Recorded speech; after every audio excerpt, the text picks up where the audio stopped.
What issue are you hearing about most in the district office regarding the budget impasse? The biggest issue we've heard is the lack of LIHEAP services and PIP, which are both energy assistance programs. Those programs really help seniors, families, working families who can't afford to cover the total cost of energy services. And so we get, I would say each day we get probably 2 or 3 calls about assistance that's needed to keep people's utilities connected.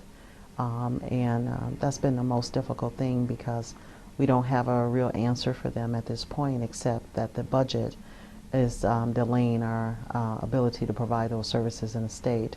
We are told that the LIHEAP services may be restored come October, but we don't know for certain. Where exactly are we in the budget process? We are at a complete stalemate. The budget is a very complicated document, but what has happened, Governor Rauner has tied non-budgetary issues, reform agenda issues, to the budget process as negotiation tools, and that has caused great disruption in services in the state. And so although we have some items being provided for through court orders, consent decrees, everything is not covered under the consent decree. So we have programs like Teen Reach that are not funded, and children are not having adequate after-school programming or even job programs at this point. But we do have the potential of solving this problem. I believe if the governor takes what is most important, which is the priority of the legislature and the governor's office, to pass a budget. Remove those non-budgetary items at this time because the impact of this impasse is causing real disruption in the lives of families.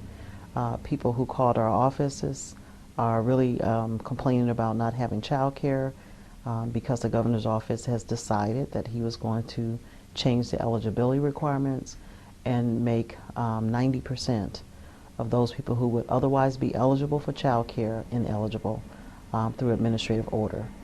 And so the decisions that are being made at this point in relationship to the budget are truly hurting middle class and working class families.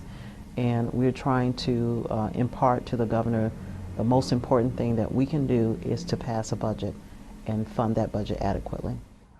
Is there a bill on the table right now?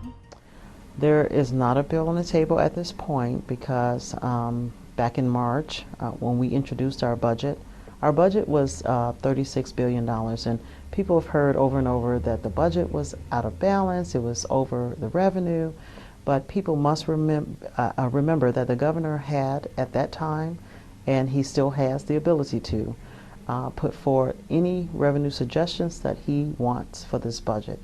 We have spent and allocated to date almost $36 billion, that which we had already proposed, and he vetoed all but the elementary education budget.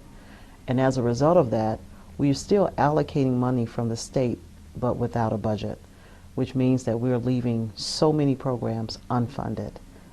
That's hurting everyday people and working class families every single day. Is the state spending any money right now? What is being spent at the state level right now is through consent orders. The courts are mandating certain things must be continued and paid.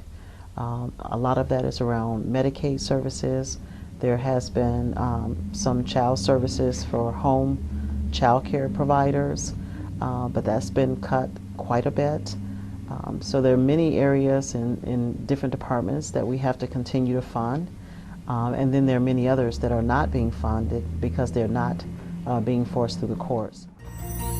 What can voters do about the budget impasse?